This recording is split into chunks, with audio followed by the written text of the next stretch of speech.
আসসালামু আলাইকুম ওয়া রাহমাতুল্লাহি ওয়া বারাকাতুহু। সবাইকে স্বাগত জানাচ্ছি আজকের ক্লাসে।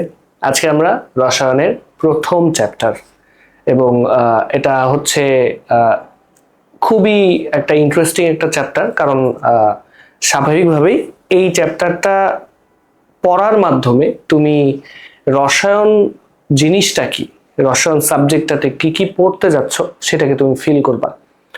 তো এইখান থেকে যদি আমাকে জিজ্ঞেস করো যে স্যার এখান থেকে সৃজনশীল আসে কিনা, তাহলে আমি বলবো খুব কম আসে, আর আসলেও অতটা ইম্প্যাক্টফুল না। মানে কারণ যেহেতু তোমাকে বর্ণনামূলক লেখা লিখতে হবে, তো স্বাভাবিকভাবে এখান থেকে অনেক অনেক লেখা লাগে, তার থেকে অন্যান্য চ্যাপ্টারগুলো খুব সহজে অ্যান্সার করা যায়। বাট এটা পড়তে হবে, যেহেতু বইয়ের একটা চ্যাপ্টার, এখান থেকে কিছু সংখ্যক এমসিকিউ আসে, এমসিকিউর জন্য হলেও পড়তে হবে, অনুধাবনমূলকের জন্য হলেও পড়তে হবে। ঠিক আছে? তো আমি চেষ্টা করব এই এই এই চ্যাপ্টারটা শেষ করতে এক ক্লাসের বেশি সময় লাগার কথা না।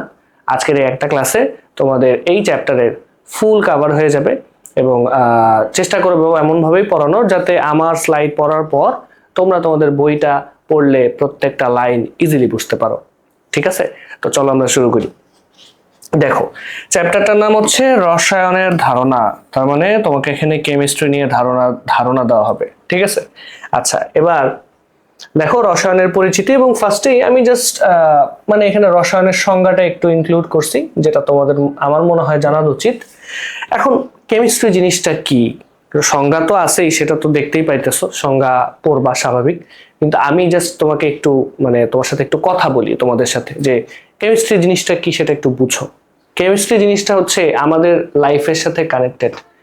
একদম ছোট্ট ছোট্ট একটা পেন্সিল থেকে শুরু করে বড় বড় মানুষ, বড় বড় উদ্ভিদ, সবকিছুর মধ্যেই কেমিস্ট্রি লুকায়িত আছে। ঠিক আছে? এটা হচ্ছে রসায়নের পরিসর বলতে পারো, যে একটা ছোট্ট যে পেন্সিল তোমরা ব্যবহার করে লেখার জন্য, সেই পেন্সিলটা হচ্ছে একটা রাসায়নিক পদার্থ, বেসিক্যালি মৌল দ্বারা গঠিত, সেটা হচ্ছে কার্বন দ্বারা গঠিত। আর বড় বড় উদ্ভিদ চিন্তা করো, বড় বড় প্রাণী চিন্তা করো, যেমন মানুষের কথা চিন্তা করতে পারো। মানুষের পুরো বডিটার মধ্যেই মাংসপেশি আছে, এবং এই মাংসপেশিগুলো বেসিক্যালি কার্বোহাইড্রেট, মানে কার্বোহাইড্রেট না, সরি, আমিষ দ্বারা গঠিত। এবং এই আমিষটাকে তুমি যদি সিম্পলিফাই করো, এটাকে যদি ভেতর থেকে দেখার চেষ্টা করো, তাহলে তুমি দেখবা যে এখানে কার্বন আছে, হাইড্রোজেন আছে, অক্সিজেন আছে, নাইট্রোজেন আছে, সালফার আছে, যেগুলো হচ্ছে রসায়ন চর্চায় পড়া হয় বা রসায়নের অন্তর্গত। কারণ এগুলো হচ্ছে মৌল, এই মৌলগুলো নিয়ে আমিষ তৈরি হয়। আমিষ বলতে আমিষ তো বড় জিনিস, আরো অনেক বড় জিনিস, বাট তোমাকে একটা ধারণা দেওয়ার জন্য আর কি বললাম। তো বেসিক্যালি আমরা এই যে সায়েন্সে ওঠার পর যে ফিজিক্স, কেমিস্ট্রি, বায়োলজি নিয়ে স্টাডি করি, ফিজিক্স বেসিক্যালি হচ্ছে একটা বস্তুর বাহ্যিক যেই মানে ক্যারেক্টারিস্টিক্স গুলা, যে প্রপার্টিস গুলো, ওগুলা নিয়ে ডিল করে আর কি। একটা বলকে তুমি ঢিল মারতেছো, এবং সেই বলটা কতটুকু উচ্চতায় উঠবে, ওটা বেগ কত প্রাপ্ত হবে, টোটাল নামতে কত সময় লাগবে, এরকম মানে গতি, বেগ, এগুলা নিয়ে ডিল করে। কিন্তু কেমিস্ট্রিতে ডিল করা হচ্ছে একটা পদার্থ বা একটা বস্তু, ওইটার ভেতরে ডিল করে, মানে ওইটা কি দ্বারা গঠিত, ওইটাকে বিশ্লেষিত করলে কি কি পাওয়া যাবে, এগুলো নিয়ে কেমিস্ট্রিতে ডিল হয়। এবং স্বাভাবিকভাবেই এই কারণে কেমিস্ট্রিটা তোমাদের অনেক কঠিন মনে হয়, কারণ এই সকল জিনিস তো তোমাকে আর প্র্যাকটিক্যালি আমরা দেখাইতে পারতেছি না, বা তোমার স্কুলেও দেখাইতে পারবে না। তো তোমাকে এই জিনিসটাকে ভিজুয়ালাইজ বা চিন্তা করে নিতে হবে যে জিনিসটা এমন। হ্যাঁ, তোমরা যখন পড়াশোনা করে একটা সার্টেন টাইম পরে যখন ওই ফেজে যাবা, যেগুলো প্র্যাকটিক্যালি পরীক্ষা করে দেখতে পারবা, ইলেকট্রন মাইক্রোস্কোপ নিয়ে ডিল করবা, তখন কিন্তু আসলে বোঝা যাবে যে আসলে রসায়নের মজাটা কি। তো রসায়নে স্বাভাবিকভাবে আমি তোমাদেরকে বলবো, রসায়ন বা কেমিস্ট্রি এই চ্যাপ্টার, মানে এই অধ্যায়, এই কি বলি, এই অধ্যায় বারবার বলতেছি, এই সাবজেক্টটা খুবই খুবই ইন্টারেস্টিং এবং খুবই মজার, যদি তুমি ঠিকঠাক মতো পড়তে পারো। আর যদি না পড়তে পারো, তাহলে মনে করো এটার থেকে জঘন্যতম সাবজেক্টের কিছু হবে না। আমি আশা করব তোমাদের অ্যাটলিস্ট, মানে যারা মাত্র মানে ক্লাস 8 থেকে ক্লাস 9-এ উঠছো, তাদের জন্য বেসিক্যালি বলতেছি, যারা এই ক্লাসটা দেখতেছো, তারা চেষ্টা করবা যে রসায়নের অ্যাটলিস্ট প্রথম 5টা চ্যাপ্টার খুব ভালো মতো পড়তে, বা প্রথম 2টা চ্যাপ্টার তুমি যদি বাদও দাও, এগুলো যা জানার কথা, কিন্তু রসায়নের এক্সাক্ট বেসিকের কথা যদি আমি বলি, তাহলে রসায়নের chapter number 3, chapter number 4, chapter number 5, এই 3টা চ্যাপ্টার তোমাকে খুব ভালো মতো পড়তে হবে। তুমি এই 3টা চ্যাপ্টার যত ভালো মতো পড়বা, তোমার রসায়নের যাত্রা তত সুন্দর হবে, তত সহজ হবে। ঠিক আছে? তো এত এত কথা বললাম, এখন দেখো এত কথা বলার কারণে তোমার এই সংজ্ঞাটা তখনই ক্লিয়ার হয়ে যাওয়ার কথা। দেখো তোমাকে বলছে যে বিজ্ঞানের যে শাখায় পদার্থের গঠন, একটা পদার্থ, এখন এই একটা পদার্থ হইতে পারে আমার হাতে থাকা এই পেনটা, একটা পদার্থ হইতে পারে এই যে আমি যে মাইক্রোফোন দিয়ে কথা বলতেছি সেই এই বক্সটা, যে কোনো কিছুই হইতে পারে। তখন এই পদার্থটার মধ্যে কি আছে, হ্যাঁ, বাইরে থেকে দেখে বুঝে যেতেছে এটার একটা উচ্চতা আছে, একটা প্রস্থ আছে, দৈর্ঘ্য আছে, ওকে ঠিক আছে, কিন্তু এটার ভেতরে কি আছে, মানে এটা কি দ্বারা গঠিত, সেই জিনিসটা নিয়ে ডিল করা।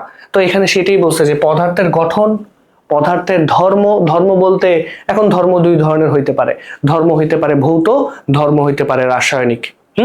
রাসায়নিক মানে হচ্ছে এখানে পরিবর্তন হবে, রাসায়নিক মানে কি এখানে পরিবর্তন হবে। কিছু টার্ম এখন তোমাদের একটু বুঝতে অসুবিধা হইতে পারে, বাট তোমরা চেষ্টা করবা এগুলো একটু মেমোরাইজ করার। চ্যাপ্টার বাই চ্যাপ্টার আমরা যখন পড়বো তখন দেখবা এটা অলরেডি তোমার কাছে ক্লিয়ার থেকে ক্লিয়ারার হয়ে গেছে। ঠিক আছে? আচ্ছা, তাহলে পদার্থের গঠন, পদার্থের ধর্ম এবং পদার্থের পারস্পরিক রূপান্তর। তাহলে এই যে ধর্মের কথা বলছে, এই যে ধর্মের কথা বলছে, এই ধর্মটা কয় ধরনের হয়, ধরো কালারটা একটু চেঞ্জ করে নি, বারবার এই কালারটা বিরক্ত লাগতেছে। এখন এই ধর্ম কয় ধরনের হইতে পারে, ধর্ম হইতে পারে দুই ধরনের। হ্যাঁ, ধর্ম হইতে পারে দুই ধরনের। সেটা কি? সেটা হইতে পারে ভৌত,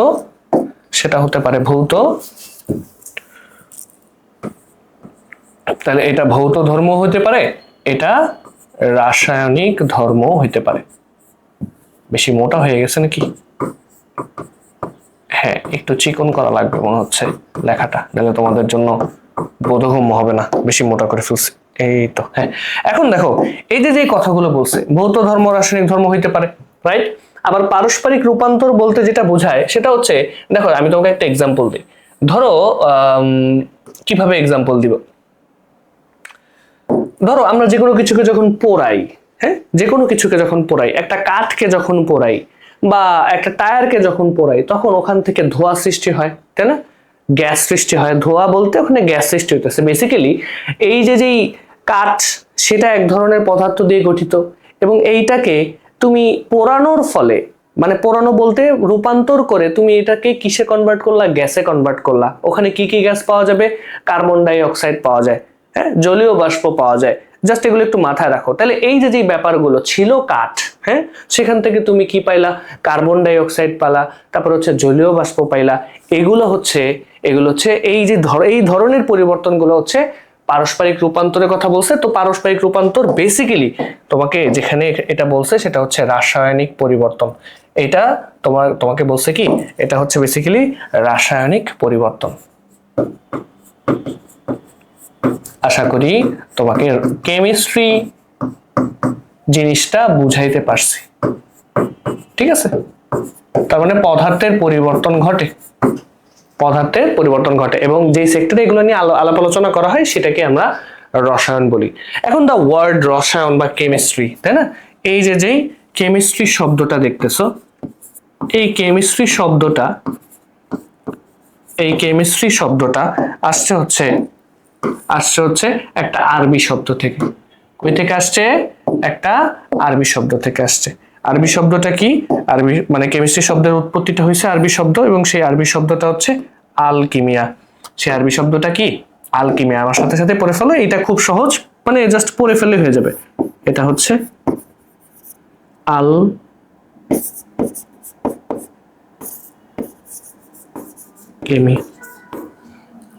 আলকেমিয়া ওয়ার্ড থেকে এটা আসছে। এবং এই যে কেমিস্ট্রি নিয়ে আলাপ আলোচনা যা দেখতেছো, হ্যাঁ, এই কেমিস্ট্রি নিয়ে আলাপ আলোচনা যা দেখতেছো, এগুলো আসলে সর্বপ্রথম স্টার্ট করেন হচ্ছে মধ্যযুগে স্টার্ট হয়। এবং এই মধ্যযুগের আরবের যেই সায়েন্টিস্টরা ছিলেন তারা আসলে রসায়ন চর্চাটা শুরু করেন। তাহলে মধ্যযুগের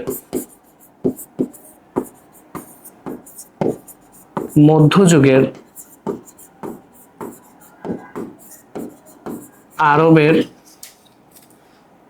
রসায়নবিদরা সর্বপ্রথম স্টার্ট করেন।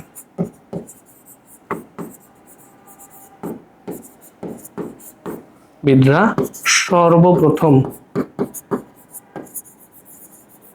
সর্বপ্রথম রসায়ন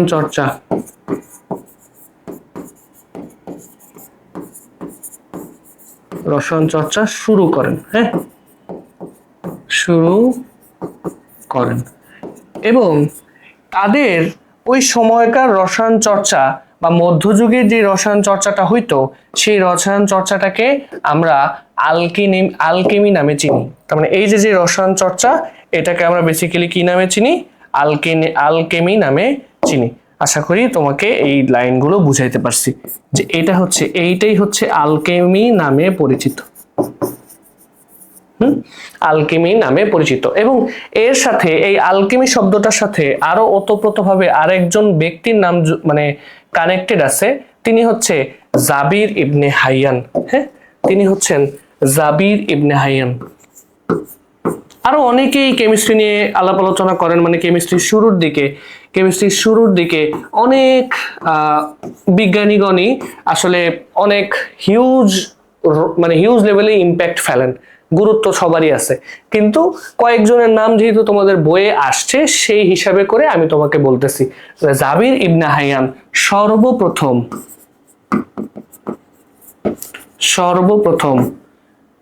রসায়ন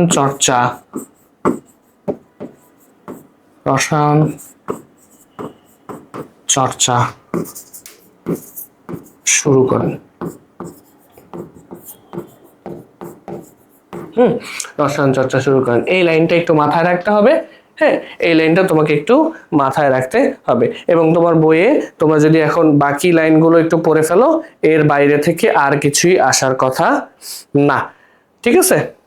আচ্ছা, এখন সর্বপ্রথম মানে এই যে তিনি জাবির ইবনে হাইয়ান সর্বপ্রথম আসলে রসায়ন চর্চা শুরু করেন, এবং সেটা হচ্ছে কিন্তু গবেষণাগারে। এই জিনিসটা একটু মাথায় রাখতে হবে যে এই যে সর্বপ্রথম যে রসায়ন চর্চাটা, হ্যাঁ, এইটা গবেষণাগারে বা ল্যাবরেটরিতে, গবেষণাগারে শুরু করেন হচ্ছে এই ব্যক্তি। এবং এই যে মধ্যযুগে যে আরবের রসায়নবিদরা সর্বপ্রথম রসায়ন চর্চাটা শুরু করেন, তাদেরকে আরো একটা নামে ডাকা হইতো। এবং তাদেরকে এই রসায়নবিদদেরকে ডাকা হইতো কিন্তু আলকেমিস্ট নামে। হ্যাঁ, তারা কি নামে পরিচিত? তারা হচ্ছে আলকেমিস্ট নামে পরিচিত। এই যে টার্মগুলো, এগুলো জাস্ট তুমি যদি এখন একটু বাসায় বইটা খুলে একটু পড়ো, তাহলে দেখবা এগুলো খুব ইজি মনে হচ্ছে তোমার কাছে। জাস্ট কিছু এগুলো মনে রাখতে হবে, কারণ এগুলো কি, এগুলো এমসিকিউর জন্য ইম্পর্টেন্ট। আলকেমিস্ট নামে পরিচিত। ক্লিয়ার? আমি আশা করি তোমাকে রসায়ন ব্যাপারটা বুঝাইতে পারছি, এবং রসায়নে আমরা কি নিয়ে আলাপ আলোচনা করব আগামী, আমাদের বইয়ে তো টোটাল কয়টা অধ্যায়? 12টা অধ্যায় আছে, তাই না? এই 12টা অধ্যায় কি নিয়ে পড়বো, এটা একটা ছোটখাটো ধারণা তোমাকে দিতে পারছি। এবার আসো আমরা যদি পরে যাই, দেখো এখন এখানে আমি তোমাকে তোমার বইয়ে যতটুকু দেওয়া আছে তার বাইরে থেকে একটু কিছু এক্সট্রা ইনফরমেশন দিয়ে এগুলো একটু অ্যাড করছি, কারণ এগুলো আমাদের জানা উচিত আসলে, যে রসায়নেতে আসলে অনেকেরই অবদান আছে। এখনকার যে মডার্ন কেমিস্ট্রি তোমরা দেখতেছো, এই মডার্ন কেমিস্ট্রিতে অনেকেরই অবদান আছে। হ্যাঁ, অনেক বিজ্ঞানী অনেক সফলতা অর্জন করছেন। অনেক বিজ্ঞানীর মানে বড় ধরনের ইম্প্যাক্ট রসায়নে আছে। কিন্তু তারপরেও শুরুর দিকে যারা ছিলেন তাদেরকে একটু আলাদাভাবে মনে করতে হয়, এবং তাদের মধ্যে অন্যতম ছিলেন হচ্ছে অ্যান্টনি ল্যাভোসিয়ে। ইনি হচ্ছেন অ্যান্টনি ল্যাভোসিয়ে, এবং তার ক্ষেত্রে সবচেয়ে গুরুত্বপূর্ণ লাইন, মানে তার ব্যাপারে সবচেয়ে গুরুত্বপূর্ণ লাইনটা হচ্ছে এইটা তোমাকে একদম মুখস্থ করে ফেলতে হবে, যে এই যে অ্যান্টনি ল্যাভোসিয়ে তিনি হচ্ছে আধুনিক রসায়নবিদ্যার বা আধুনিক রসায়নের জনক নামে পরিচিত। এবং এই যে লাইনটা, এটা তোমার এমসিকিউতে আসবে। আমি লিখে দিচ্ছি, একদম 100% শিওর। তোমরা যারা ক্লাস 9-এর বাচ্চারা দেখতেছো বা ক্লাস 10-এর বাচ্চারা দেখো, যারাই দেখো, এই চ্যাপ্টার থেকে যদি এমসিকিউ কোনো কিছু আসার মতো হয়, এই একটা লাইন এটার একটা স্ট্রং কন্টেন্ডার। ঠিক আছে, মানে সে দাবিদার এই লাইনটা। এখন দেখো, তো এছাড়াও তিনি আরো অনেক কাজ করছেন। তাকে আবার আমরা পাবো হচ্ছে চ্যাপ্টার 4-এ। চ্যাপ্টার 4 তার মানে হচ্ছে পর্যায় সারণী। এই পর্যায় সারণী চ্যাপ্টারটাতে আমরা আবার দেখবো যে তার নামটা আসছে কেন, কারণ তিনি তিনি দেখো, তিনি রসায়ন ক্ষেত্রে তার অবদান অনেক কিছুই ছিল। তিনি ভর সংরক্ষণ সূত্র আমাদেরকে দেন, ঠিক আছে। তারপর হচ্ছে তিনি প্রমাণ করেন যে কোন রাসায়নিক বিক্রিয়ায় মোট ভর অপরিবর্তিত থাকে। এইটা বেসিক্যালি আমাদের চ্যাপ্টার 6 এর পড়াশোনা, মৌলের ধারণা ও রাসায়নিক গণনা। তো ওইখানে এই ব্যাপারটা ক্লিয়ার হবে যে এই যে জাস্ট একটা ধারণা মানে দেখে রাখো, যেমন ধরো যে এই হাইড্রোজেন আর এই অক্সিজেন, জাস্ট একটা সিম্পল বিক্রিয়া। তুমি না পারতে পারো কোনো কিছু, সমস্যা নেই, জাস্ট এইটা দেখো, হাইড্রোজেন আর অক্সিজেন এই দুজন মিলে তোমার হচ্ছে এই যে H2O পানি তৈরি করে। হ্যাঁ, এখন এখানে ইম্পর্টেন্ট ব্যাপার হচ্ছে ওদের তো কিছু ভর আছে, তাই না? তো ওদের ভরটাকে যদি আমি নিচে লিখি, তাহলে হাইড্রোজেনের ভর এগুলো হচ্ছে 2 গ্রাম, অক্সিজেনের ভর হচ্ছে কত? অক্সিজেনের ভর হচ্ছে 16 দুগুণে 32। এটা কিভাবে আসছে সেটা আমরা পরে দেখবো, বাট তুমি ম্যাজিকটা দেখো। তাহলে 2 গ্রাম হাইড্রোজেন আর 32 গ্রাম অক্সিজেন মিলে এইখানে দেখবা 32 আর 2 কত? 34 না? 34, তাই তো? তাহলে এখানে কিন্তু 34 গ্রাম পানি পাবা। তার মানে তুমি যাদেরকে দিয়ে বিক্রিয়া করাইতেছো আর বিক্রিয়া থেকে যা তৈরি হলো, দেখো ভর কিন্তু ফিক্সড রইলো। এখানে মোট ভর চিন্তা করলে 34, আর এই পাশেও মোট ভর চিন্তা করলে 34। এটা বেসিক্যালি ভর কেন্দ্রের সূত্র। আপাতত জাস্ট একটু দেখে রাখো, তাহলে আমরা চ্যাপ্টার 6 এ এটা নিয়ে আরো ডিটেল আলোচনা করব, ঠিক আছে। এবার তোমাকে বলছে যে তিনি আরেকটা কাজ করেন, তিনি হচ্ছে সর্বপ্রথম ধাতু মানে মৌলসমূহকে ধাতু ও অধাতুর ভিত্তিতে ভাগ করেন। মানে নরমালি রসায়নের সবচেয়ে ইম্পর্টেন্ট ফ্যাক্টই হচ্ছে মৌলগুলো সম্পর্কে জানা, বুঝছো? এবং এখন পর্যন্ত তোমরা টুকটাক এই আইডিয়া রাখো, আমি জানি যে এখন পর্যন্ত রাসায়নিক পদার্থ বা মৌলিক পদার্থ আবিষ্কার হয়েছে হচ্ছে কয়টা? 118টা, বা মৌল পর্যায় সারণীতে আছে 118টা। এই 118টা মৌল কি একদিনে আবিষ্কার হয়েছে? চিন্তা করো, একদিনে আবিষ্কার হয় নাই। তাহলে ব্যাপারটা কি হলো? ব্যাপারটা যেটা হইলো সেটা হচ্ছে এই 118টা মৌল ফার্স্টে আস্তে আস্তে মানে অনেক দিন সময় ধরে মানে আবিষ্কার হয়েছে। এখন প্রত্যেকটা মৌলকে ইন্ডিভিজুয়ালি জানতে গেলে, বা প্রত্যেকটা মৌলের যে ধর্ম বলতে ভৌত ধর্ম, এটা দেখতে কেমন, কঠিন, তরল না বায়বীয়, তারপরে এদের আলাদা একটা ক্যারেক্টারিস্টিক্স কি, রাসায়নিক ধর্ম, এরা কি কি বিক্রিয়া করে, কার সাথে বিক্রিয়া করে, এই সকল জিনিসগুলো বোঝার জন্য বা জানতে যদি চাই আমরা, যদি সিঙ্গেল জাস্ট একটা মৌলের জন্য, তাহলে আমাদের অনেক প্যারা হয়ে যাবে না? তো এরই পারপাজে তখন বা একটা সময় আসে যে যখন অনেকগুলো মৌল আবিষ্কার হয়ে যায়, সবগুলোকে ইন্ডিভিজুয়ালি জানতে হইতেছে, তখন কিছু বিজ্ঞানীরা পদক্ষেপ নেন যে আসলে মৌলগুলোকে একটু সাজায় গুছায় রাখা উচিত। এবং এই সাজায় গুছায় রাখার যে ইতিহাসটা, সেই ইতিহাসে অন্যতম একজন ব্যক্তি ছিলেন ইনি মৌলগুলোকে ধাতু আর অধাতুর ভিত্তিতে ভাগ করতে চেষ্টা করেন। পরবর্তীতে ফেইল হন, বাট ওইটা ম্যাটার না, চেষ্টা তো করছিলেন, এই কারণে তার এখানে একটা অবদান আছে। আমি আশা করি তোমাকে বুঝাইতে পারছি। এরপরে দেখো এরকম ভাবে এই যে আরেকজন ব্যক্তি, তিনি হচ্ছে রবার্ট বয়েল। হ্যাঁ, এই যে তার নাম হচ্ছে রবার্ট বয়েল, এবং তার হচ্ছে আরো অনেক কাজ আছে। তিনি শুধুমাত্র যে এই সূত্র আবিষ্কার করছেন তা না, বাট তোমাদের এসএসসি লেভেল পর্যন্ত যতটুকু না বললেই না, তার মধ্যে এই সূত্রটার জন্য তিনি অনেক ফেমাস। যে তিনি আসলে একটা ফেমাস সূত্র দেন, সেটা হচ্ছে বয়েলস ল নামে পরিচিত, বয়েলের চাপ সূত্র এটা বলে আর কি। তো তিনি আসলে যেটা বলেন, তিনি বলেন হচ্ছে ধরো এটা একটা পাত্র, হ্যাঁ, এই যে এটা একটা পাত্র। এখন এই পাত্রের মধ্যে তুমি কিছু গ্যাসের কণা রাখছো, এখানে অসংখ্য গ্যাসের কণা থাকতে পারে, অসংখ্য গ্যাসের কণা তুমি এখানে রাখতে পারো। এখন এই পাত্রে এই গ্যাসের কণাগুলোর একটা ফিক্সড আয়তন থাকবে, অবশ্যই থাকবে। আমরা জানি গ্যাসীয় পদার্থের আয়তন আছে, তার মানে এরও একটা কি থাকবে বলতো? ওর একটা আয়তন থাকবে। তাহলে এই যে এখানে ওর একটা আয়তন পাবো, আয়তন থাকবে।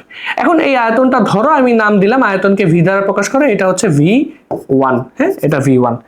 এখন তিনি যেটা করছেন, তিনি বলছেন যে নির্দিষ্ট তাপমাত্রায়, তার মানে এই পাত্রটার মধ্যে যে টেম্পারেচারটা এটা ফিক্স থাকবে, নির্দিষ্ট তাপমাত্রায় গ্যাসের চাপ ও আয়তন একে অপরের ব্যস্তানুপাতিক। এই ব্যাপারটা হচ্ছে নর্মাল ফেনোমেনা।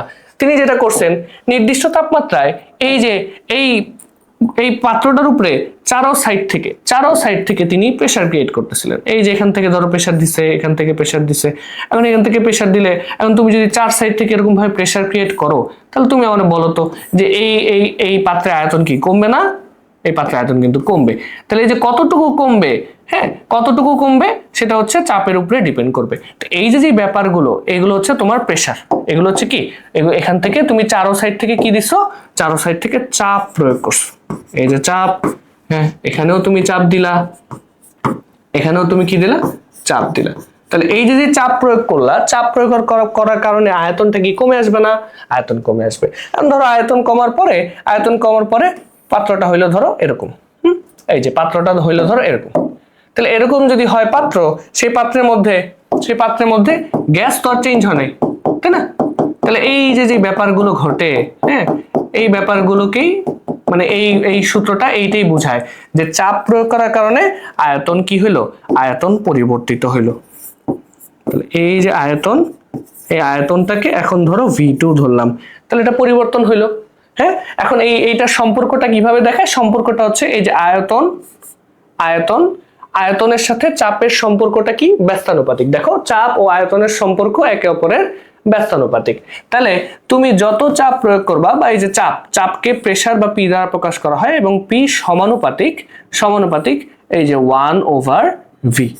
আপাতত তোমাদের এসএসসি লেভেল পর্যন্ত এইটুকু যদি একটু মনে রাখতে পারো তাহলে কোনো সমস্যা নাই, এটুকু তোমার জানা উচিত বা তুমি জানতে পারো। এরপরে আরো ডিটেইল এটা নিয়ে আলোচনা আছে, কলেজে উঠলে এটা নিয়ে আলোচনা করা হয়।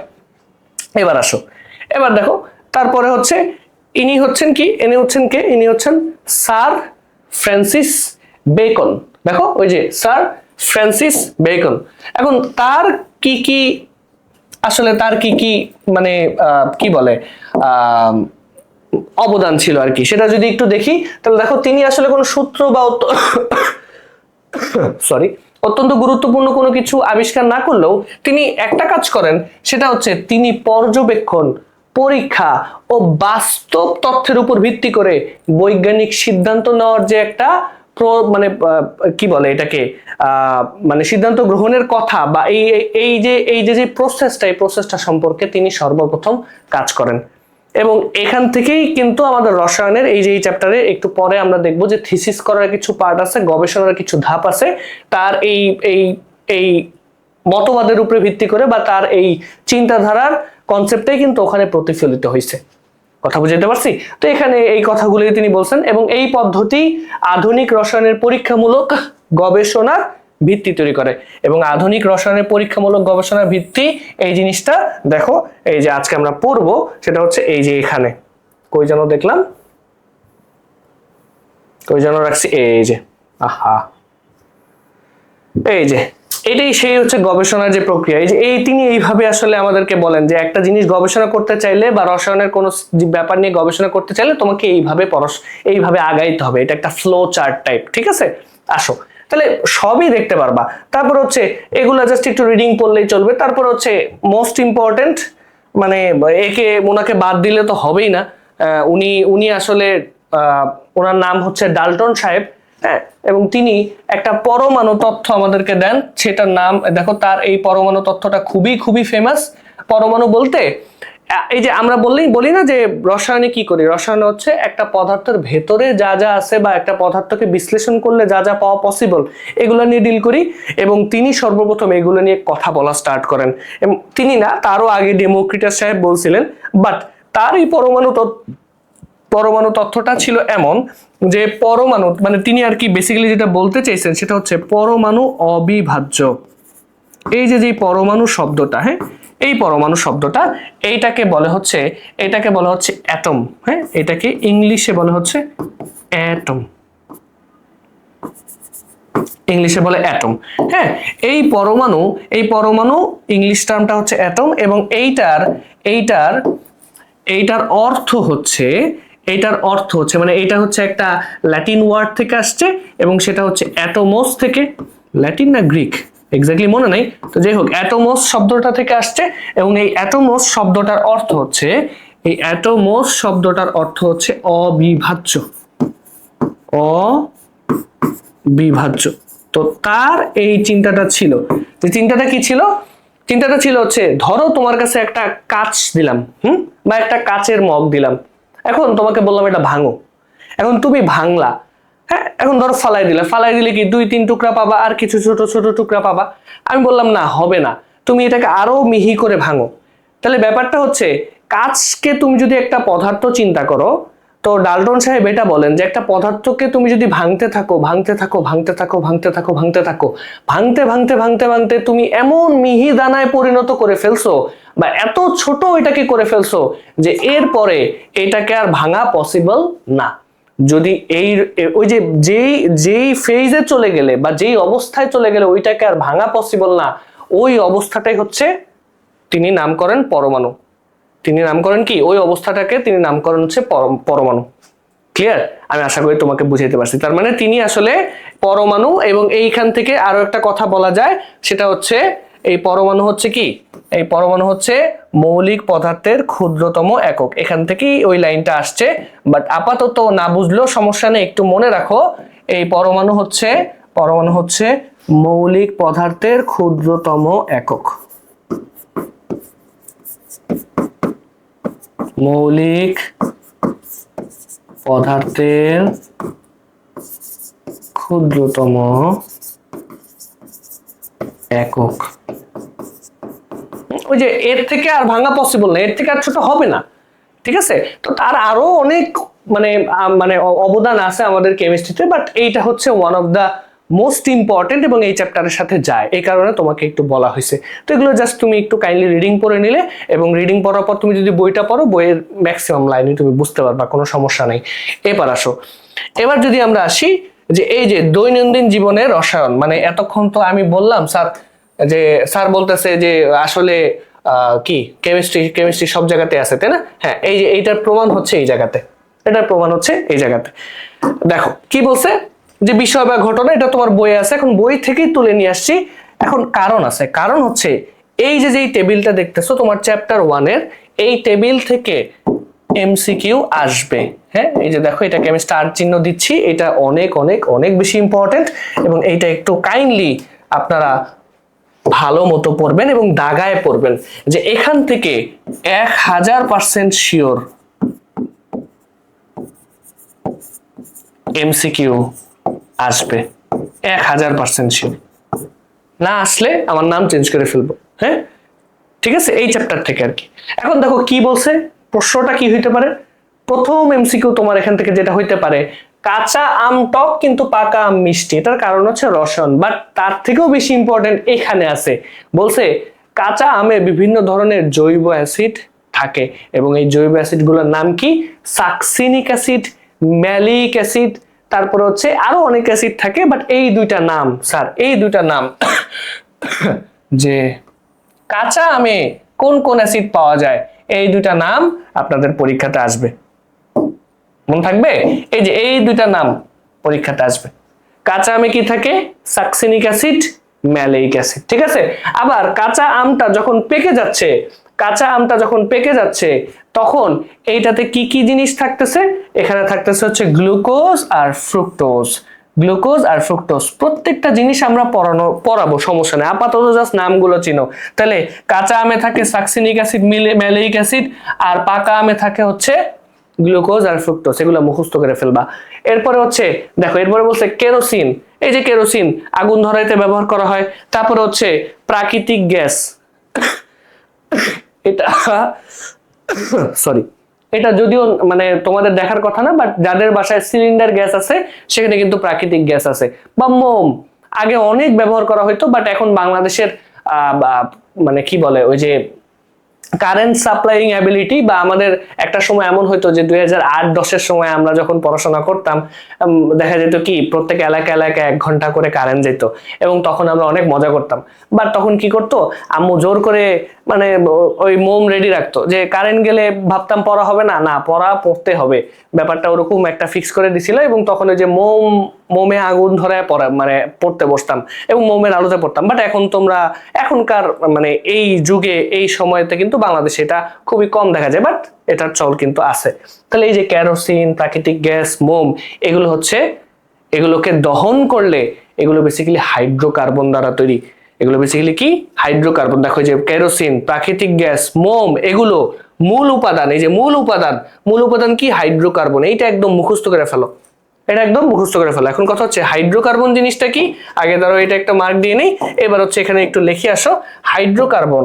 মাথায় রাখবা হাইড্রোকার্বন এটা কি সেটা বোঝা লাগবে না, জাস্ট এটা মনে রাখো।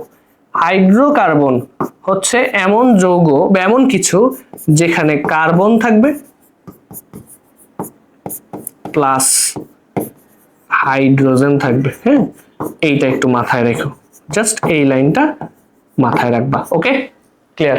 এখন দেখো ওই যে বলছে যে কার্বন ও হাইড্রোজেনের যৌগ, তাই যখন এগুলোর দহন ঘটে, দহন মানে পোড়ানো, এই যে দহন কথাটা যেটা দেখতেছো, এই দহন মানে হচ্ছে পোড়ানো। একটু আগে যে আমি পোড়ানোর কথা বললাম, এই পোড়ানো আর দহন আসলে একই কথা।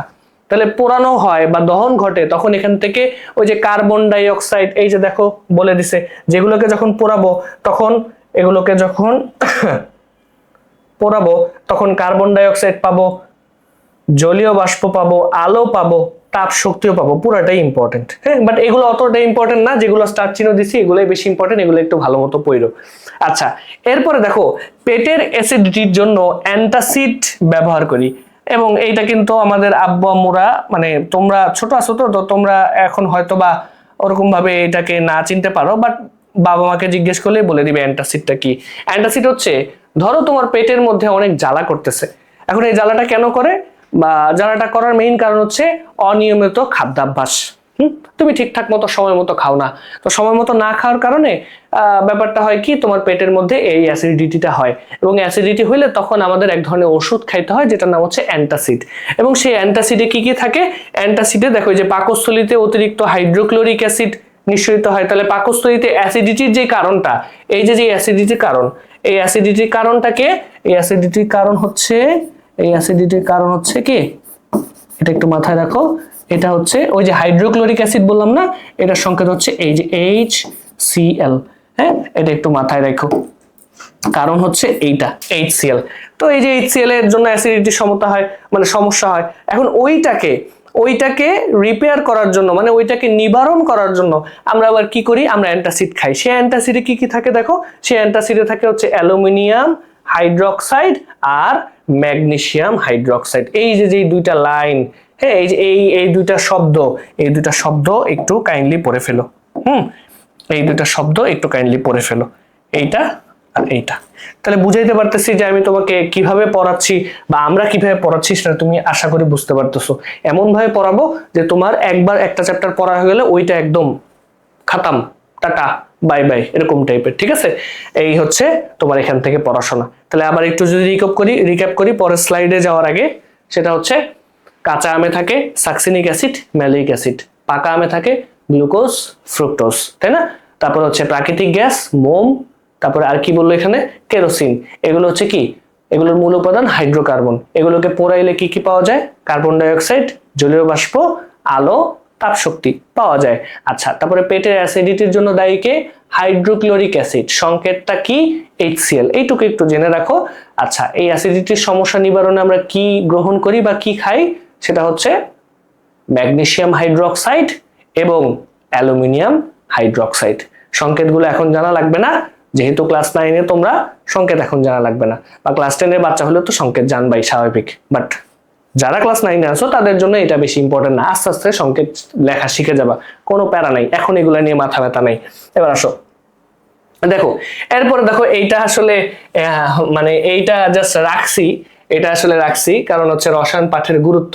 অনেক সময় সিকিউ আসলে এখান থেকে জিজ্ঞেস করে যে রসায়ন পাঠের গুরুত্বটা একটু এক্সপ্লেইন করো।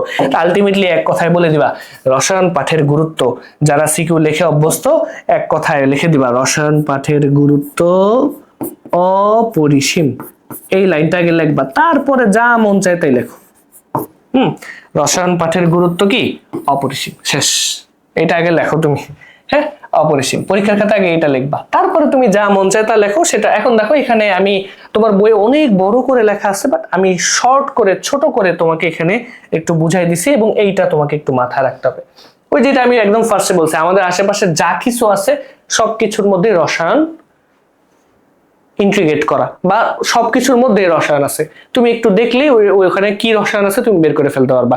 যেমন তুমি যদি দেখো এই যে তোমার জামার কাপড়, এখন তুমি যে জামাটা পরে আসো সেই জামার কাপড়টা যেটাই হোক না কেন, হোয়াট এভার ইট ইজ, এইটার কারণ হচ্ছে রং, এবং এই রং হচ্ছে এক ধরনের রাসায়নিক পদার্থ। আমি যে পাঞ্জাবিটা পরে আছি সেই পাঞ্জাবির রংটা যেই কালার দেখতেছো এখন তোমরা, সেটার কারণেও একটা রং দায়ী, এবং এটাও এক ধরনের রাসায়নিক পদার্থ। আবার দেখো ঘুম থেকে উঠা, এখন ঘুম থেকে যে উঠলা, ঘুম থেকে উঠার পরে কি করবা, তুমি ফ্রেশ হবা, এখন ফ্রেশ হলে তোমার পেস্ট লাগবে, হ্যাঁ, মুখ ধুইতে হবে, তো ওই পেস্ট হচ্ছে এক ধরনের রাসায়নিক পদার্থ। এখন পেস্টটা কি দিয়ে, মানে দাঁত দাঁত যে মাজবা বা ফ্রেশ যে হবা সেটা কি দিয়ে হবা, মানে কি দিয়ে করো তোমরা, বেসিক্যালি ব্রাশ দিয়ে না, ব্রাশে থাকে নাইলন, নাইলন এক ধরনের রাসায়নিক পদার্থ, এবং এটার সাথে কেমিস্ট্রি রিলেটেড। হ্যাঁ, দেন তুমি খাবার খাইতেছো, এই যে খাবার যে খাইতেছো তুমি চিন্তা করো, এখন তুমি বলতে পারো স্যার খাবার খাইলাম, এখানে আবার কি ধরনের কেমিস্ট্রি, এই যে খাবার যে হজম হইতেছে এখানে রাসায়নিক ক্রিয়া বিক্রিয়া হইতেছে না, এইটা হচ্ছে অনেকটা বায়োলজিতে পড়বা, বাট এটা কেমিস্ট্রিরও একটা অংশ। কথা বুঝাইতে পারলাম? তাহলে এই যে ব্যাপারগুলো সবকিছুতে আমাদের কি আছে, রসায়ন ওতপ্রোতভাবে জড়ায় আছে। এই যে টয়লেট ক্লিনার থেকে শুরু করে সাবান, শ্যাম্পু, লোশন, সবকিছু রাসায়ন, সবকিছুর মধ্যে রসায়ন আছে, সবকিছুর মধ্যে রসায়ন আছে। তারপরে দেখো এখন তুমি, আচ্ছা তুমি বললা স্যার এগুলো বাদ দেন, তাহলে বাকিগুলো দেখি, যে বাকিগুলো এখানে বলে দিছে। এখন তুমি যদি জমি, মানে ওই চাষাবাদের ক্ষেত্রে যাও, একদম রুট লেভেলে যাও, গ্রামে গঞ্জে যাও, চাষাবাদের জমি উর্বর করার জন্য আমরা জমিতে সার দেই, এই সারও এক ধরনের রাসায়নিক পদার্থ। আবার মাঝে মধ্যে জমিতে যদি মানে দেখা যায় কি ফসলে কোনো ক্ষতি হইতেছে, কোনো পোকামাকড় বেশি বেড়ে গেছে, ওগুলোকে মারার জন্য আমরা কীটনাশক ব্যবহার করি, সেই কীটনাশকও এক ধরনের রাসায়নিক পদার্থ। আর কত কিছু বলবো, দেখো লেখা শুরু করলে লিখতে পারবা না। আবার দেখো তোমাদের সবার বাসায় বা কম বেশি সবার বাসায় আম্মুরা আচার বানায়, তাই না? এই আচারকে দীর্ঘদিন ধরে সংরক্ষণ করার জন্য দেখবা কিছুদিন পর পর তারা সিরকা দিয়ে গরম করে, সিরকা দিয়ে গরম করে। এই যে জিনিসগুলা সিরকা বা ভিনেগার, হ্যাঁ, এটা হচ্ছে এক ধরনের রাসায়নিক পদার্থ। এবং দেখো এখানে সেটাই বলছে, খাবার দীর্ঘদিন ধরে সংরক্ষণ করার জন্য এই সিরকাটাকে আমরা বলি প্রিজারভেটিভ, সিরকাটাকে আমরা কি বলি, প্রিজারভেটিভ। এই যে জিনিসগুলো, এগুলো সব কিছুই আসলে রসায়নের অন্তর্গত। তার মানে এখন যদি তুমি রসায়নের আসপেক্টে চিন্তা করো, আলটিমেটলি চারপাশে যা কিছু তাকাবা সবকিছুর মধ্যেই কেমিস্ট্রি আছে। এইটাই হচ্ছে কেমিস্ট্রির মজা। দেখতে জানলে কেমিস্ট্রিটাকে ফিল করতে পারবা, দেখতে না জানলে, ফিল না করতে পারলে কেমিস্ট্রি পড়ে মজা পাবা না। চিন্তা করো, হ্যাঁ। তাহলে সরি, আশা করি তোমাকে এই প্যারাটা বুঝাইতে পারছি, এখন তোমার এই প্যারাতে কোনো সমস্যা হবে না। এবার আসো, এবার যদি আমরা পরের স্লাইডে যাই, পরের স্লাইডে এখানে দেখো, এখন কথা হচ্ছে যারা তোমরা সামনে বিজ্ঞানী হইতে চাও, বা এই রসায়ন বা কেমিস্ট্রি নিয়ে পড়াশোনা করতে চাও, বা সায়েন্স ডিপার্টমেন্ট যেহেতু নিছো, তোমরা আলটিমেটলি বিজ্ঞানটাকেই তো ফিল করতে চাও, তাই না? তো বিজ্ঞানে গবেষণা বা থিসিস বলে একটা পার্ট আছে, এবং এই পার্টটাতে প্রত্যেকটা ফিজিক্সে এক রকমের ফ্লো চার্ট মেনটেন করা হয়, কেমিস্ট্রিতে এক ধরনের ফ্লো চার্ট মেনটেন করা হয়, বায়োলজিতে এক ধরনের ফ্লো চার্ট মেনটেন করা হয়, বাট মোর ওভার মানে সবগুলোই কাছাকাছি হয়। তো এখন আমরা যেহেতু কেমিস্ট্রি নিয়ে পড়াশোনা করতেছি, এখানে দেখো কেমিস্ট্রিতে তোমাকে বলছে যে তুমি কেমিস্ট্রিতে কোনো কিছু নিয়ে একটু অনুসন্ধান বা গবেষণা করতে চাও, হ্যাঁ, যে এই জিনিসটা কি, এটা কি একটু দেখি তো, এই ব্যাপারটা তুমি মানে কিছু প্রসেসের মাধ্যমে করতে পারবা। এবং সেই প্রসেসটা হচ্ছে ফার্স্ট অফ অল তুমি যেটা নিয়ে কাজ করতে চাও সেই বিষয়বস্তু তোমাকে নির্ধারণ করতে হবে। সেই বিষয়বস্তু তোমাকে নির্ধারণ করতে হবে, এবং এটা হোয়াট এভার ইট ইজ, এটা যে কোনো কিছু হতে পারে, এটা তোমার উপর। দেন তুমি যে বিষয়বস্তু নির্ধারণ করলা, সেই বিষয়বস্তু আগে, মানে সেই বিষয়বস্তু কি আগে কেউ স্টাডি করছে, বা এটা সম্পর্কে আগের কোনো তথ্য কি আছে, বা রিসেন্টলি কোনো তথ্য কি আছে কিনা, এইটা তোমাকে খুঁজতে হবে। তার মানে আগের রিসোর্স তোমাকে ঘাটতে হবে। এখানে সেই কথাটা বলছে যে বই বা পূর্বের গবেষণাপত্রের সাহায্যে বিষয়বস্তু সম্পর্কে অ্যাটলিস্ট কিছু ধারণা তোমাকে আগে নিতে হবে, নাইলে কি আবিষ্কার এখন পর্যন্ত হয়েছে আর কি এখন পর্যন্ত আবিষ্কার হয় নাই সেটা তো তুমি জানতে পারবে না, তাই না? এই কারণে তোমার আগের জ্ঞানটা লাগবে, যদি থাকে এই স্টেপ তোমার লাগবে না। তাহলে এটা হচ্ছে তোমার প্রথম ধাপ,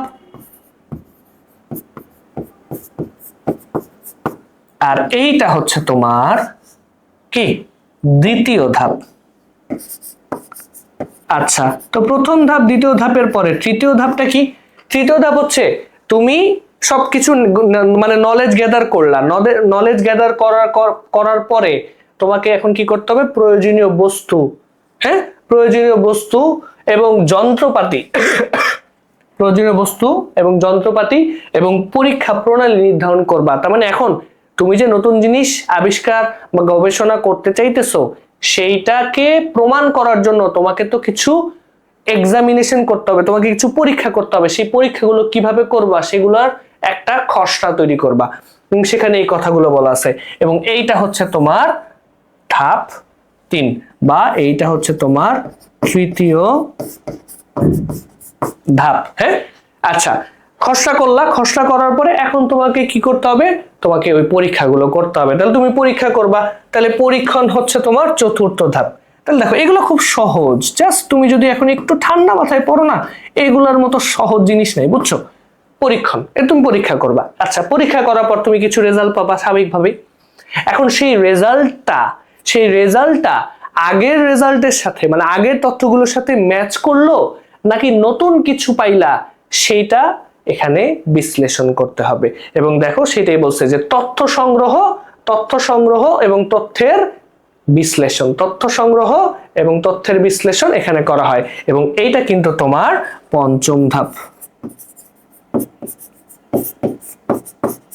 আর সবার শেষে তুমি কি নতুন কিছু পাইলা, এই যে এই ফলাফলটা নিয়ে তোমাকে একটা ব্রিফ বা একটা সারমর্ম লিখতে হবে, সেটা হচ্ছে তোমার ষষ্ঠ ধাপ। তো অনুসন্ধান করার জন্য রসায়নে এই ফ্লোচার্ট, এই যে ফ্লোচার্টটা মেইনটেইন করা হয় স্যার। হ্যাঁ, এই ফ্লোচার্টটা এখানে মেইনটেইন করা হয়। এই যে দিক থেকে এদিকে এটা একটা ফ্লোচার্ট।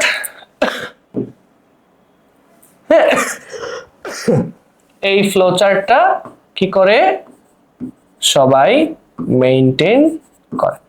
এখন তুমি তোমার বইটা পড়ো, আমার মনে হয় না তোমার বইয়ের কোনো লাইন বুঝার, মানে এই সেগমেন্টের কোনো লাইন তোমার না বুঝার মতো থাকবে। যদি থাকে ডিসকাশন গ্রুপ আছে, সেখানে পোস্ট করো, আমরা তোমাকে রিপ্লাই দিব, আমি তোমাকে রিপ্লাই দিব, এটা গ্যারান্টি দিচ্ছি। ক্লিয়ার? এবার দেখো বলছে যে এখন পরীক্ষাটা যে করি, পরীক্ষাটা বেসিক্যালি আমরা কই করি? পরীক্ষাটা বেসিক্যালি কিন্তু আমরা ল্যাবরেটরিতে করি বা গবেষণাগারে করি। হ্যাঁ, এখন গবেষণাগারের সংজ্ঞা কি? সেটা হচ্ছে দেখো, যে ঘর বা যে স্থান, হ্যাঁ, যে স্থানে বিজ্ঞানের বিভিন্ন পরীক্ষা নিরীক্ষা করা হয়, সেই স্থানটাকে আমরা বলি গবেষণাগার। তাহলে কেমিস্ট্রি রিলেটেড যে গবেষণা বা যে পরীক্ষা নিরীক্ষা যেখানে করা হয়, সেটা কি কেমিস্ট্রি ল্যাব? সিম্পল কথা।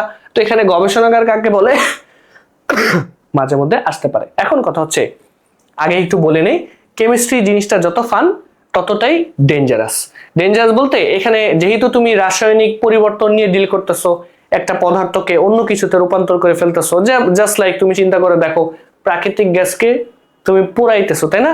তো এই যে প্রাকৃতিক গ্যাসকে পোড়াইতেছো, পোড়ানোর ফলে তুমি তাপ শক্তি পাচ্ছ, তুমি এটা ব্যবহার করতে পারতেছো, কিন্তু ব্যাপারটা হচ্ছে এখানে যদি একটু অসাবধানতা হয়, এখানে দুর্ঘটনা ঘটার চান্স থাকে। তো এই কারণে আমরা যে কেমিস্ট্রি ল্যাবে যে পরীক্ষা নিরীক্ষা করব, সেই পরীক্ষা নিরীক্ষা করার জন্য আমাদের কিছু ড্রেস কোড থাকে, আমাদের কিছু কোড অফ কন্ডাক্ট থাকে, বা কিছু নিয়ম নীতি থাকে, যেগুলো মানতে হবে। কেমিস্ট্রি ল্যাবে আসছো তুমি, এখন এগুলো মানতে হবে। যদি না মানো তাহলে তোমাকে ওখানে ঢুকতে দেওয়া হবে না। জাস্ট লাইক তুমি চিন্তা করতে পারো, তোমার স্কুলে গেলে তোমার স্কুল ড্রেস ছাড়া তোমাকে যেমন ঢুকতে দিবে না, ঠিক সেম ভাবে কেমিস্ট্রি ল্যাবেও এই সকল নিয়ম নীতি তুমি যদি না মানো, তাহলে তোমাকে ঢুকতে দেওয়া হবে না। এবং সর্বপ্রথম যেটা মাস্ট থাকতে হবে, সেটা হচ্ছে এই যে দেখো সাদা প্রকাশ, মানে সাদা একটা পোশাক, সেটা হচ্ছে, এটাকে আমরা বলি অ্যাপ্রন।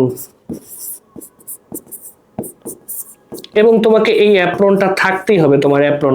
হ্যাঁ, এই অ্যাপ্রনটা তোমার ফুল বডির একটা মানে প্রোটেক্টিভ লেয়ার হিসেবে কাজ করে। অ্যাপ্রন পরবা, অ্যাপ্রনের পরে তোমার এখানে এটা কি? এটা হচ্ছে চশমা বা গগলস বলে, বা গগলসই তো বলে, উচ্চারণটা এক্স্যাক্টলি খেয়াল নেই। এটা হচ্ছে চশমা। হ্যাঁ, এই যে চশমা, এই চশমাগুলো তোমাকে কি করবে? ধরো তোমার সামনে কোনো কিছু পরীক্ষা নিরীক্ষা করতেছো, পরীক্ষা নিরীক্ষা করতেছো, এই পরীক্ষা নিরীক্ষা করার ফলে হঠাৎ করে তোমার সামনে কিছু একটা ছিটে আসলো, চোখে ছিটে আসলো, ওগুলো তো তোমার চোখের ক্ষতি করতে পারে। তখন তোমাকে হেল্প করবে কে? এই গগলস গুলা। বা এই চশমাগুলা। দেন এখন কথা হচ্ছে তুমি অ্যাপ্রন পরলা, সাধারণত অ্যাপ্রন গুলো হচ্ছে মানে কি বলে 3/4 হাতা হয়, মানে অ্যাটলিস্ট কবজি পর্যন্ত ঢাকা থাকে। তারপরে হচ্ছে হাত দিয়ে যখন কাজ করো ফুলটা, তো এখন হাতটাকে তুমি কি বলে এটাকে প্রোটেক্ট করার জন্য তুমি যেটা ইউজ করবা সেটা হচ্ছে গ্লাভস। এটা ইউজ করবা, রাইট? এবং তুমি এখন কথা হচ্ছে যে এগুলো নিয়ে কাজ করতেছো, ধরো তুমি কেমিস্ট্রি ল্যাবে এমন কিছু নিয়ে কাজ করতেছো সেটা খুব বিষাক্ত, সেটার গ্যাস তোমার শরীরের মধ্যে ঢুকলে তোমার কোনো ক্ষতি হইতে পারে, সেই গ্যাস যাতে না ঢুকে সেটার জন্য তুমি এখানে কিন্তু মাস্ক ব্যবহার করবা। তাহলে এই যে যে উপাদানগুলো বা সরঞ্জামগুলো যেগুলো দেখতেছো, এগুলো কিন্তু বেসিক্যালি কি তোমার কেমিস্ট্রি ল্যাবের মধ্যে ঢোকার আগে এগুলো পরিধান করতে হবে। নাহলে তোমার যে কোনো একটা পরিধান না করলে দেখা যাবে কি তোমার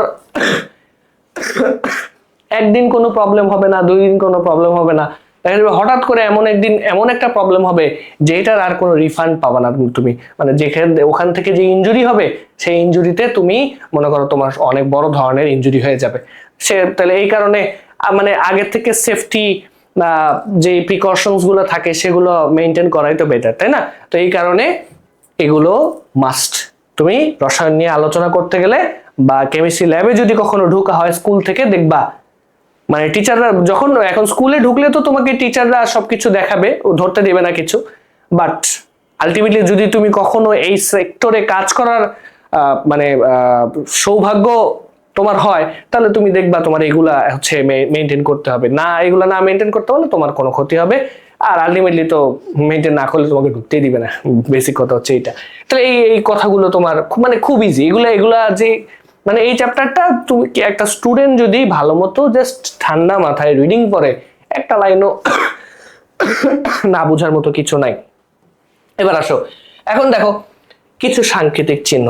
স্যার এই জায়গাতে আপনি আমি এতক্ষণ পর্যন্ত যা পড়াইছি এমসিকিউর জন্য যা পড়াইছি সেগুলোর মধ্যে যদি সবচেয়ে ইম্পর্টেন্ট কিছু থেকে থাকে সেটা হচ্ছে এখন এই সাংকেতিক চিহ্নগুলা তোমার পরীক্ষাতে এমসিকিউ আসবে। এই সাংকেতিক চিহ্নগুলো তোমার পরীক্ষাতে কিসে আসবে স্যার? এমসিকিউতে আসবে। খুশখুশি কাশিটা খুবই বিরক্তিকর, বুঝছো? আর এটা মানে একবার হইলে যাইতে চায় না সহজে। এখন দেখো এখানে একটা কথা, এই যে চিহ্নটা ফার্স্ট অফ অল পরীক্ষাতে কিভাবে আসে, এই চিহ্ন দিয়ে দিবে, বলবে এই চিহ্নটি কিসের চিহ্ন, অথবা তোমাকে নাম বলে দিবে। যেমন এই চিহ্নটা হচ্ছে বিস্ফোরক পদার্থের চিহ্ন, এটা হচ্ছে বিস্ফোরক পদার্থ, ঠিক আছে? তো এই যে বিস্ফোরক পদার্থ, হ্যাঁ, এই যে বিস্ফোরক পদার্থ তুমি দেখতেছো, এটা হচ্ছে বিস্ফোরক পদার্থের চিহ্ন। এগুলো কি করে? এগুলো খুব সহজেই বিস্ফোরণ ঘটে, ওয়ান কাইন্ড অফ অনেকটা চিন্তা করতে পারো বোমের মতো, বোমা বারুদ বিভিন্ন যে ওয়ারফেয়ারে যেগুলো ব্যবহার করা হয়, বা গেমেও তো তোমরা এখন আই গেস তোমরা গেম খেলো, পাবজি ফ্রি ফায়ার খেলো, সেখানে তো বোম ইউজ করা হয়, তাই না? দেখবা মারলে পটাশ করে ফুটে যায়, ওরকম কিছু বিস্ফোরণ ঘটে, অনেকটা জায়গা জুড়ে ছড়ায় পড়ে, এই ধরনের পদার্থ হচ্ছে এটা। তো কেমিস্ট্রিতে কিছু বিস্ফোরক পদার্থ আছে, এবং সেই বিস্ফোরক পদার্থগুলো কি করে? এই চিহ্ন বিশিষ্ট। তার মানে তোমার সামনে কেমিস্ট্রির কোনো সাবস্টেন্স বা উপাদান রাখা আছে এবং সেটার গায়ে এটা লেবেলিং করা আছে, মনে করো সেই কৌটাটার গায়ে এটা লেবেলিং করা আছে, তাহলে তোমার বুঝতে হবে এটা খুবই ডেঞ্জারাস, খুবই সাবধানে ডিল করতে হবে। তো এই চিহ্ন বিশিষ্ট পদার্থ যেখানে থাকে সেটা খুব সাবধান থাকতে হবে। এখন বলছে এই পদার্থ ব্যবহারের সময় মনে রাখতে হবে এই পদার্থে আগুন লাগলে, এই যে দেখছো এই পদার্থে বেসিক্যালি কি করে, আগুন লাগলে প্রচন্ড বিস্ফোরণ ঘটতে পারে। কোনোভাবে যদি আগুন লাগে, আগুনের একটা ফুলকিও যদি পায়, শেষ, পুরো জায়গা জুড়ে ব্লাস্ট হয়ে যাবে, এটা হইতে দেওয়া যাবে না, খুবই সাবধানতা অবলম্বন করতে হবে। এখন যাই হোক বাকি কথা বলছে, কিন্তু সবচেয়ে ইম্পর্টেন্ট ব্যাপারটা হচ্ছে উদাহরণগুলো। টিএনটি, পার অক্সাইড, আর হচ্ছে নাইট্রোগ্লিসারিন, এই 3টা বিস্ফোরকের উদাহরণ। এই 3টা বিস্ফোরকের উদাহরণ আপনাকে একটু কষ্ট করে স্যার মুখস্থ করতে হবে, একটু কষ্ট করে মুখস্থ করতে হবে। বলবে নিচের কোনটি বিস্ফোরক পদার্থ? তিনটার মধ্যে যে কোনো একটা থাকবে, টিএনটি, নাইট্রোগ্লিসারিন অথবা পারক্সাইড। ক্লিয়ার? আমি তোমাকে আশা করি বুঝাইতে পারছি। এবং আমার এই ক্লাসটা করার পর তুমি যদি তোমার কাছে গাইড থাকে, তুমি গাইডটা খুলে দেখো, বিগত সালের বোর্ড কোশ্চেনে যদি এই চ্যাপ্টার থেকে কোনো কোশ্চেন এসে থাকে, এরকম টাইপের কোশ্চেনই আসছে। এটা আমি তোমাকে চ্যালেঞ্জ করলাম। ক্লিয়ার? আচ্ছা, এবার দেখো পরের চিহ্নটা। পরের চিহ্নটা হচ্ছে কি? পরের চিহ্নটা হচ্ছে দাহ্য পদার্থ। পরের চিহ্নটা হচ্ছে দাহ্য পদার্থ বা ফ্লেমেবল সাবস্টেন্স। হ্যাঁ, দাহ্য পদার্থ।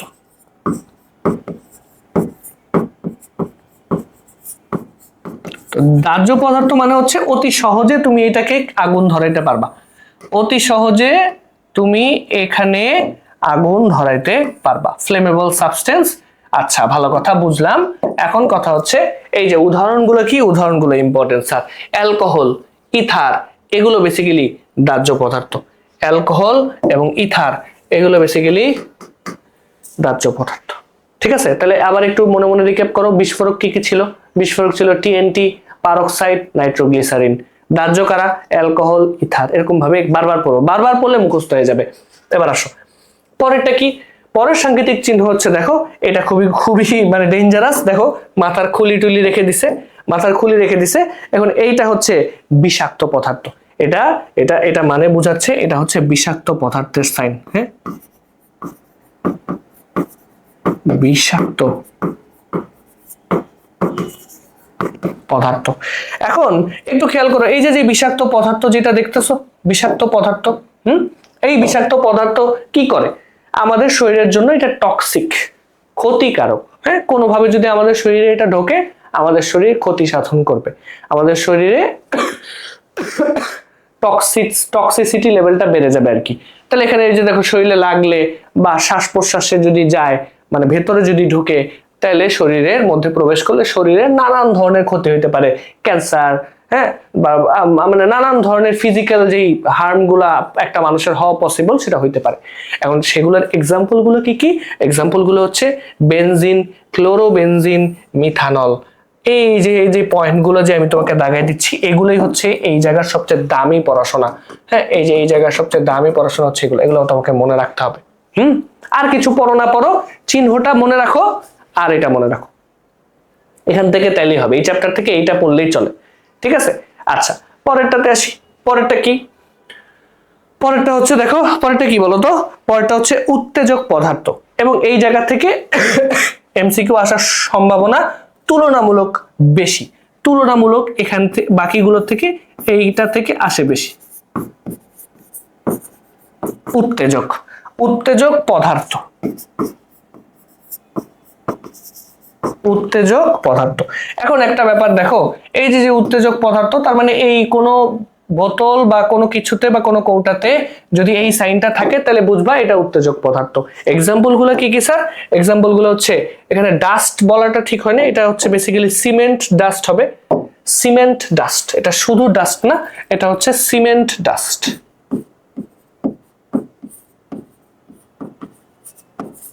Cement dust. হ্যাঁ, তো এই যে যে সিমেন্ট ডাস্ট, লঘু অ্যাসিড, ক্ষার, নাইট্রাস অক্সাইড।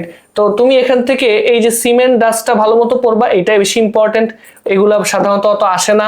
তারপর হচ্ছে নাইট্রাস অক্সাইড, এইটা আসে। তাহলে এই যে যে দুইটা দাগাই দিলাম, এই দুইটা তোমাকে একটু ভালো মতো পড়তে হবে।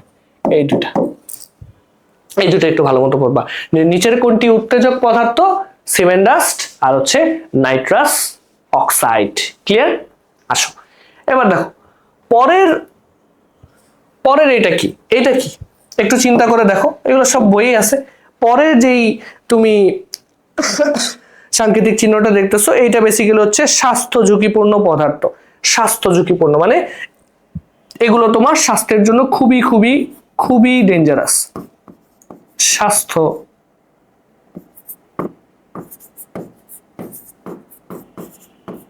ঝুঁকি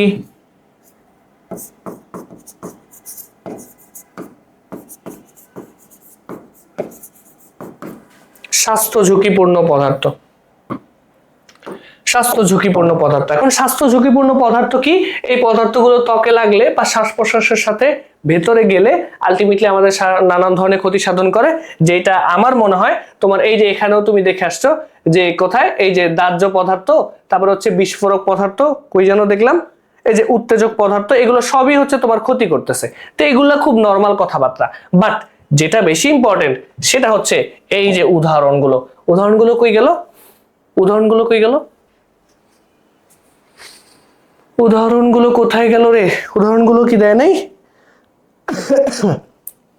বেনজিন টলুইনের কথা বলে নাই? এই তো বলছে তো, আহা দেখি না কেন। এই যে বেনজিন, টলুইন, জাইলিন, এগুলো হচ্ছে, এগুলো কি স্বাস্থ্য ঝুঁকিপূর্ণ পদার্থ। এগুলো তোমার শরীরে যদি কোনোভাবে বেশি পরিমাণে ঢোকে তোমার কিন্তু মানে নানান ধরনের মরণ ব্যাধি রোগ হইতে পারে, যার মধ্যে ক্যান্সার হচ্ছে মানে অন্যতম। হ্যাঁ, ক্যান্সার যে শুধুমাত্র মরণ ব্যাধি তা না, আরো অনেক ধরনের মরণ ব্যাধি রোগ আছে, তার মধ্যে এইগুলো হইতে পারে।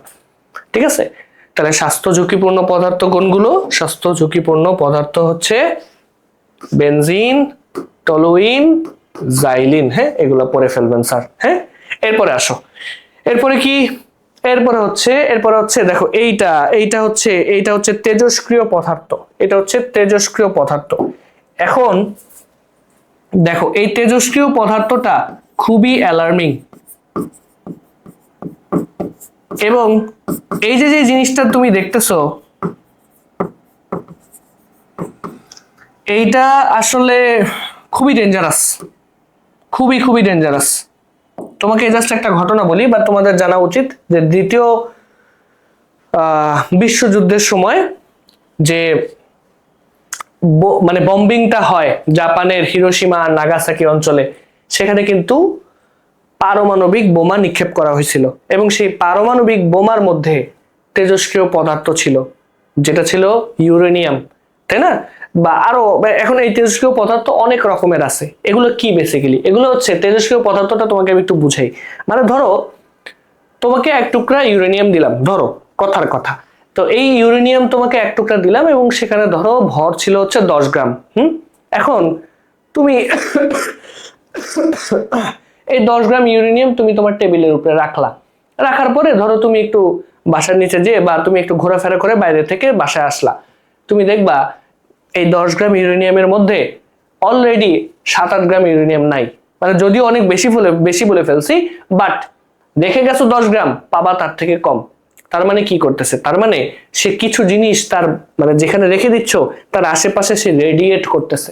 কি কি জিনিস রেডিয়েট করে? এই জিনিসটা আমরা চ্যাপ্টার 3-তে অনেক ভালো মতো পড়বো। এখানে এই যে দেখো, এখানে যদিও বলা আছে কিনা জানি না, বাট দেখো এখানে হচ্ছে এই যে আলফা রশ্মি,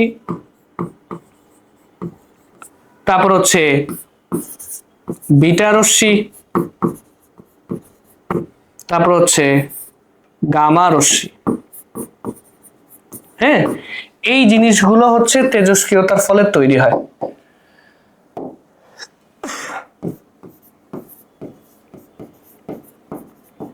তেজস্ক্রিয় তার ফলে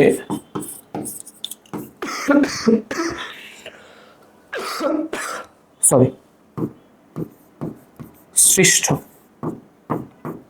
তেজস্ক্রিয়তার ফলে সৃষ্ট। হ্যাঁ, এখন এই যে তেজস্ক্রিয়তার ফলে সৃষ্ট, হ্যাঁ, এগুলো কি করতেছে? এগুলো যখন এখান থেকে বের হইতেছে, তার আশেপাশে যদি কোনো মানুষ থাকে, সে মানুষের দেখো এতটা ডেঞ্জারাস একজন মানুষকে বিকলাঙ্গ করে দিতে পারে, হাড় বাঁকায় ফেলতে পারে। বুঝো তাহলে কত পাওয়ারফুল। হ্যাঁ, এবং এই ধরনের পদার্থগুলো কি কি? এই যে দেখো ইউরেনিয়াম, রেডিয়াম, থোরিয়াম, আরো অনেক কিছু আছে, বাট তার মধ্যে তোমার বইতে এই দুইটা এক্সাম্পল যেহেতু দিছে, একটু কষ্ট করে মুখস্থ করে ফেলবা, ক্লিয়ার? এবার দেখো তারপরে কি? তারপরে হচ্ছে দেখো এখানে হচ্ছে পরিবেশের, এখানে কি এটা হচ্ছে পরিবেশের জন্য ক্ষতিকর। এই ধরনের পদার্থগুলো পরিবেশের জন্য ক্ষতিকর। এগুলো বেসিক্যালি পরিবেশের জন্য ক্ষতিকর। পরিবেশের জন্য ক্ষতিকর। এখন এই যে পরিবেশের জন্য ক্ষতিকর পদার্থগুলো দেখলে, এগুলো সাধারণত কি হবে? এগুলো তোমার পরিবেশের ক্ষতি করবে। এবং পরিবেশ না, আসলে মানুষেরও অনেক বেশি ক্ষতি করে, এবং এগুলো বেসিক্যালি ভারী ধাতুর জন্য হয়। এবং দেখো এখানে কিছু ভারী ধাতুর উদাহরণ দেওয়া আছে, এই যে লেড, মার্কারি। হ্যাঁ, এটা মাথায় রাখবে, এটা তো পরিবেশের জন্য ক্ষতিকারক পদার্থ, তার পাশাপাশি এগুলো হচ্ছে আরো একটা জিনিসের এক্সাম্পল, সেটা হচ্ছে এটা ভারী ধাতুর উদাহরণ। এগুলোকে আমরা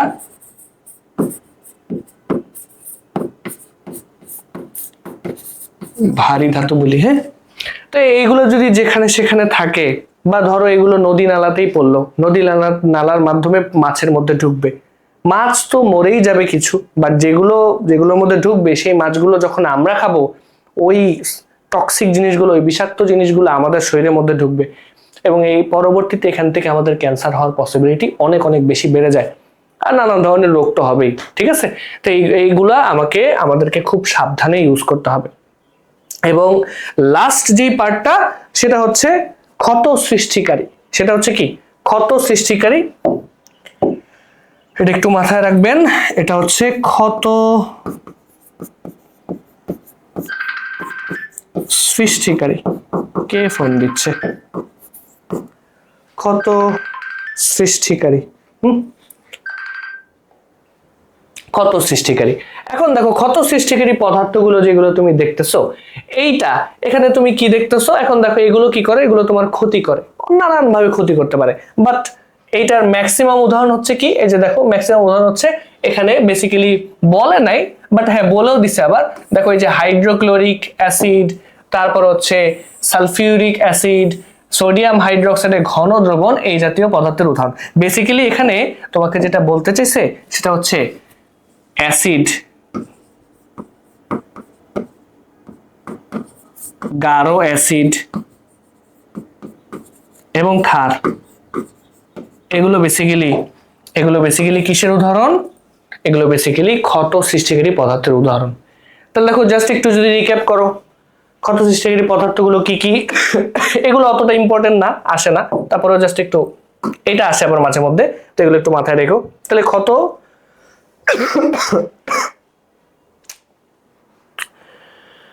সৃষ্টিকারী পদার্থগুলো কি কি? ক্ষত সৃষ্টিকারী পদার্থগুলো হচ্ছে যে অ্যাসিড, গাঢ় অ্যাসিড বা গাঢ় ক্ষার। তারপরে আমরা দেখলাম সেটা কি, উত্তেজক পদার্থগুলো। এবার তুমি চিন্তা করো তো, উত্তেজক মনে আছে? উত্তেজক কি কি ছিল? সিমেন্ট ডাস্ট, তারপরে কি নাইট্রাস অক্সাইড, এগুলো মাথায় রাখতে হবে। তারপরে বিস্ফোরকের কথা বললে কি কি ছিল মনে আছে? বলো তো, আমিও ভুলে যাই মাঝে মধ্যে, কিন্তু তারপরেও এগুলো তোমাদেরকে মনে রাখতে হবে। বিস্ফোরক হচ্ছে টিএনটি পারক্সাইড। হ্যাঁ, টিএনটি পারক্সাইড, এগুলো তোমাকে মাথায় রাখতে হবে। তারপর হচ্ছে দাহ্য পদার্থগুলো কি কি ছিল? Alcohol, ether. হ্যাঁ, সাংকেতিক চিহ্নটা সহ একটু মনে রাখার চেষ্টা করবা। এই তো তোমার চ্যাপ্টার শেষ। দেখো তোমার চ্যাপ্টার শেষ। এটাই ছিল তোমার চ্যাপ্টার 1 এর পড়াশোনা। বেসিক্যালি চ্যাপ্টার 1 এ হচ্ছে অনেক অনেক ইনফরমেশন আছে, অনেক কিছু জানার আছে, অনেক কিছু বোঝার আছে, ফিল করারও কিছু জিনিস আছে, এবং এখান থেকে মোস্টলি আমি তোমাকে বলবো যে তোমার জ্ঞানমূলক, অনুধাবনমূলক এবং এমসিকিউ এখান থেকে প্রচুর পরিমাণে আসে। তো আমি আশা করতেছি যে এই একটা ক্লাসের মাধ্যমেই তোমাদের এই চ্যাপ্টারের যাবতীয় যত প্রবলেম আছে সব সলভ হয়ে যাবে, এবং তোমাদের জন্য যদি কোনো প্রবলেম থাকে তাহলে সেটা তোমরা কমেন্টে আমাকে জানাও, আমি রিপ্লাই দিব অবশ্যই। ঠিক আছে, তো সবাই ভালো থাকবা, সুস্থ থাকবা, এবং আমার জন্য দোয়া করবা। এবং আমি আবারও ক্ষমা চেয়ে নিচ্ছি যে মানে কাশির জন্য এই সাউন্ডটা হয়তোবা খুব অ্যানোয়িং হইতে পারে, বাট আমি আশা করতেছি যে এই ব্যাপারটা তোমরা একটু ক্ষমা সুন্দর দৃষ্টিতে দেখবা। তো সবাই ভালো থাকো, সুস্থ থাকো, আল্লাহ হাফেজ, আসসালামু আলাইকুম।